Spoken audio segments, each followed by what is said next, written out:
inside the mind of William Ruto, Kenya's most calculated politician. Chana kama video zake ni tamu kama TikToks. Ama na kama music clip. Like the way I do.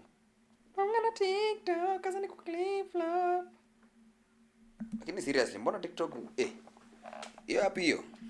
Him now on Twitter, in the streets, on dictator, Kasongo, Zakayo, dictator, thief. That's what they call him now. On Twitter, in the streets, on protest chants, in memes. But 10 years ago, he was a hustler, the man of the people, the boy from Sugoi who rose from selling chickens by the roadside to sitting on the highest and most powerful seat in the land. So what happened? How did William Goja, so set kitu. Very dangerous. Karibuni sahau.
What? Imecrash.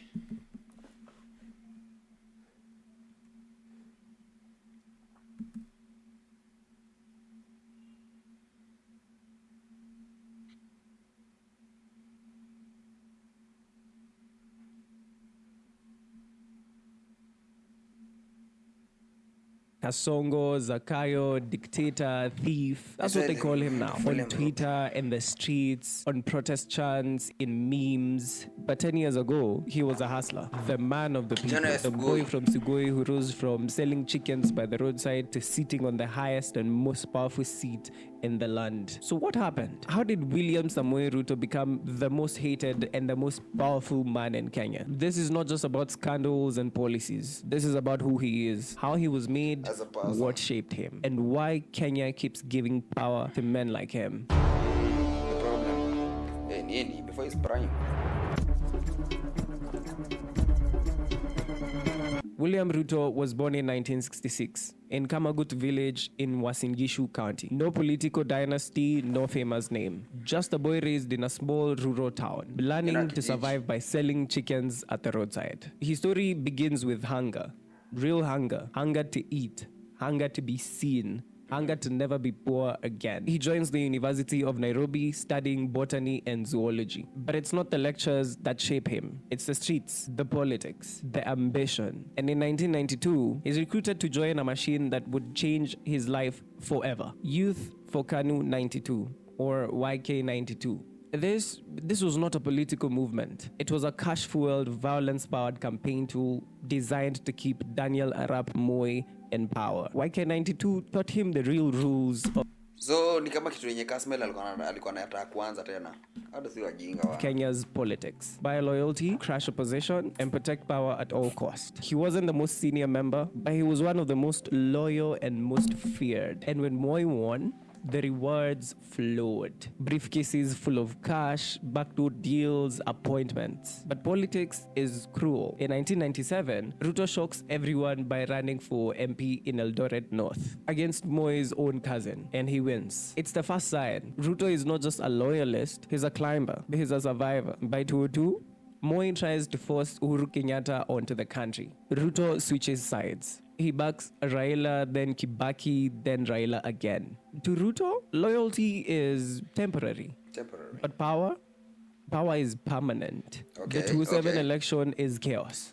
Kenya is burning. Over 1,000 people were killed and thousands displaced. And in the middle of it all, William Samoei Ruto. He was on Raila's side, part of the Pentagon, Raila's trusted circle. But behind the scenes, Ruto was already carving his own path. He mobilizes the Rift Valley to vote for Raila. He brings in huge numbers and expects big rewards. But when the power sharing agreement is signed after the violence, Ruto feels shortchanged. He wants more than a ministry. He wants control. And for many, that election exposes a dark side of him. In 2010, the ICC charges him with crimes against humanity, accused of orchestrating some of the post-election violence in Rift Valley. The case alleges that he had a network, a plan, and power over youth militias. But Ruto doesn't crumble. He fights back, turning the ICC charges into political capital. He spins the narrative. This is not about justice. This is just targeting me because I'm a poor man's son. It works. Sympathy grows and he makes a very bold move. He joins forces with Uhuru Kenyatta, who was also facing ICC charges. Two men, both indicted. One Kikuyu, one Kalenjin. Old enemies now turned allies. They formed the Jubilee Alliance, branding it as unity after violence. In 2013, they win the election. It's one of the biggest political comebacks in Kenya's history. But under the surface, tensions are already building. William Ruto is now the deputy president. But don't let that title fool you. He's more than just a deputy. He runs government like a co-president. He demands control over cabinet appointments, state departments, and lucrative tenders. Those close to Uhuru, they say that Ruto has an eye for everything that moves money. Those close to Ruto say that he's doing the heavy lifting as Uhuru plays nice and disappears. But behind the scenes, allegations start piling up. First one, the Weston Hotel scandal. A hotel linked to Ruto sits on land belonging to Kenya Civil Aviation Authority. It's grabbed public land, but the court confirms it. Ruto says, I bought it from someone else. I did not know if it was grabbed, but he still owns it. Langata Primary School tear gas incident in 2015. Children protesting alikuwa anatear gas watoto kutoka kitambo. Of the grabbing of their school's playground are tear gassed. But the land is linked with developers with ties to Ruto's circle. The outrage is national, but no one takes responsibility. The hustler versus dynasty narrative begins. This is when the branding genius in Ruto starts to show. He brands himself as a hustler, a poor man who fought his way to the top. It's genius. He contrasts himself with the dynasties. Uhuru, son of a president, Raila, son of a vice president, and Moi's legacy. He's not just prepping for 2022. He's already running. But trouble brews. Uhuru begins to pull away. The bromance is cooling. Ruto skips states functions. Uhuru stops mentioning his deputy in speeches. The Jubilee Party fractures. Meanwhile, the opposition is burning too. Raila loses in 2017. Claims the elections were stolen. Swears himself in as the people's president. Then the shocker, Uhuru and Raila shake hands. The famous handshake on March 9, 2018. And that's the day Ruto becomes an outsider in his own government. No one saw it coming. Not Ruto, not Jubilee, not even Raila's close allies. But the message is clear. Uhuru was done with Ruto. And now, Ruto was alone. Suddenly, key government functions start excluding him. Cabinet meetings go on without him. His allies are stripped from parliamentary leadership roles. His budget is slashed. Security detail withdrawn. He's even locked out of some government buildings. Publicly, he's still the deputy president, but practically, he has been exiled. But So I'll steal the script. Ruto doesn't fold. He doubles down. He reinvents himself. Sunday after Sunday, Ruto hits churches across the country, donates millions, gets front row seats. Kwani script yake ni kutaka kitambo aje? Pastors pray for him. He turns the pulpit into a political platform. Critics say he's laundering his image through the church. Supporters say he's one of us. He fears God. Ruto unveils a new ideology, the bottom-up economic plan. He says it's about empowering mamambogas, bodabodas, and hustlers. But was it really? Critics call it a buzzword. Vague, populist, convenient. But it works. Because Ruto's branding is laser sharp. He's no longer a Moi boy. He's no longer the Jubilee deputy president. He's a hustler, fighting dynasties, fighting the system that wants to keep the poor. He forms the United Democratic Alliance. Yellow. Marketing is everything. Kitu nimeanza kurealize tangu recently, marketing is everything. Wheelbarrow logo, Hustler Nation vibes. By the time the BBI is introduced, Ruto is the face of the resistance, and the ground is with him. Even as he positions himself as the messiah of the poor, more scandals surface. Parole and Kimorel Dams scandal. Billions disappear in plant dam projects. Treasury CS Henry Rotich is arrested. Ruto calls it a political witch hunt. But leaked documents suggest links to companies connected to Ruto's allies. A fake arms deal, the Echesa scandal. Former sports CS Rashid Echesa is caught in a 39 billion shillings fake arms deal. The deal allegedly takes place at Ruto's Harambee Annex office. The CCTV footage places the suspects there. Ruto says he had nothing to do with it. Land and tender deals. MPs raise questions about Ruto-linked companies receiving road and government tenders. Nothing sticks in court, but public perception is shifting. People are whispering. Uhuru starts openly campaigning against Ruto. He says that leadership is not about insults. He supports Raila as his successor in a move that shook Mount Kenya. The Jubilee Party splits. Ruto turns UDA into a movement, and the ground shifts, especially in Rift Valley and Mount Kenya. By 2022, Ruto is no longer an underdog. He's a front runner. The system is against him. But the people? Many feel like he understands their struggle. He becomes something more than a politician.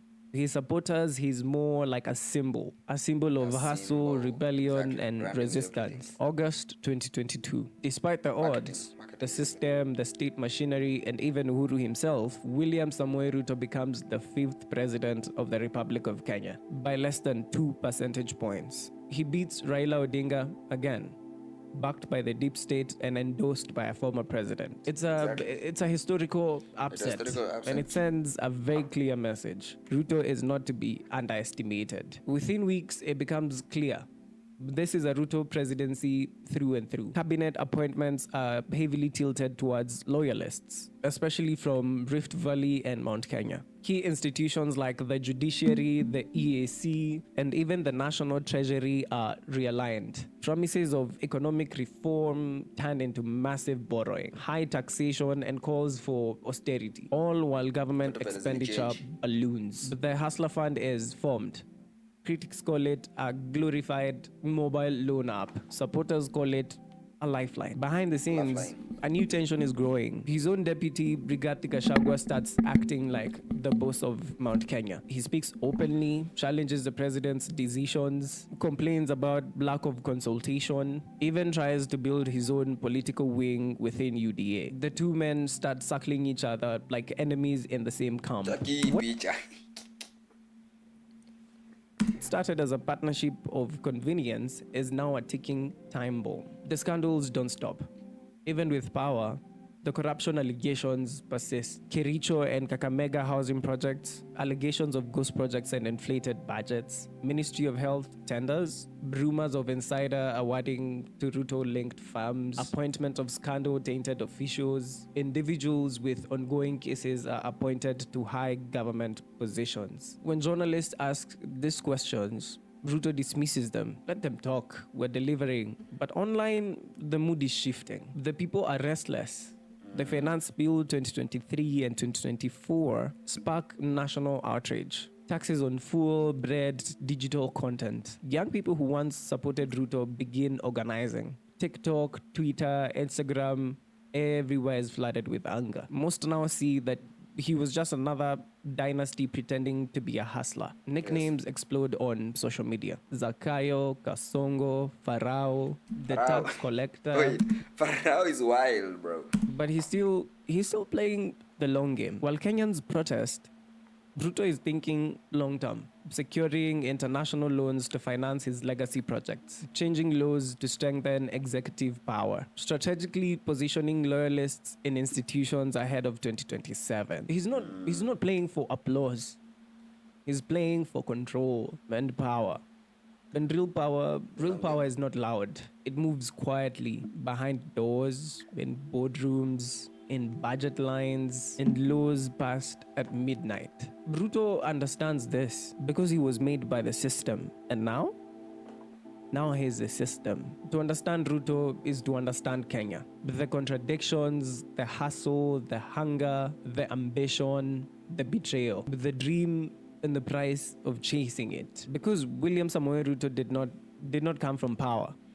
He fought for it, clawed for it, played dirty for it. And when the gatekeepers tried to lock him out, he built a new gate. They called him an outsider, so he made the outside the center. They laughed at his hustle story, so he turned it into a movement. They warned he was dangerous, and from what we see now, maybe they were right. Because this is not a man shaped by ideology. He's shaped by survival. He doesn't believe in systems. He believes in winning. He betrayed Raila, he betrayed Uhuru, and now he's betraying the people too. But he will do it smiling, with a Bible on one hand and a tax increase on the other. Because that's who Ruto is. He didn't change the game.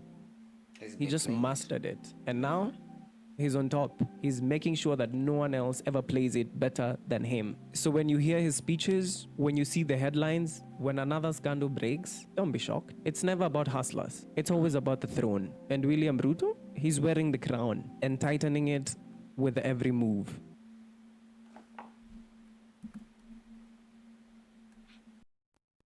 Check out my socials.